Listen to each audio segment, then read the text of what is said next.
À la une de l'actualité, c'est l'Égypte qui a salué la signature de la déclaration de Jeddah signée par l'armée soudanaise et les forces du soutien rapide comme un premier pas dans la bonne direction pour alléger les souffrances des Soudanais.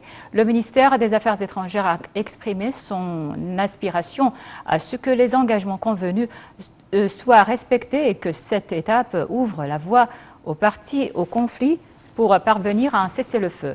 L'Égypte a salué les efforts déployés par l'Arabie saoudite et les États-Unis pour encourager les parties soudanaises à participer aux pourparlers.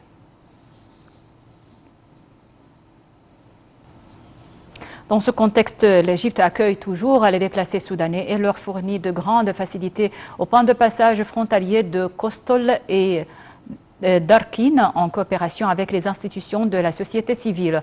Environ 200 000 personnes ont fui le Soudan pour échapper aux combats meurtriers ayant éclaté mi-avril et des centaines de milliers d'autres sont déplacés à l'intérieur du pays.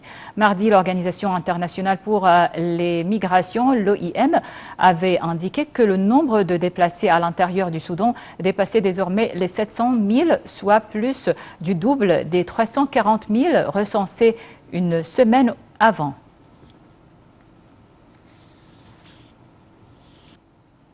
Retour en Égypte, dans le cadre de la volonté du ministère de l'Intérieur de soutenir les familles égyptiennes dans les zones les plus nécessiteuses, ainsi que les femmes responsables de famille, le ministère de l'Intérieur a lancé la 3e phase de l'initiative « Nous sommes tous un, partout avec vous ».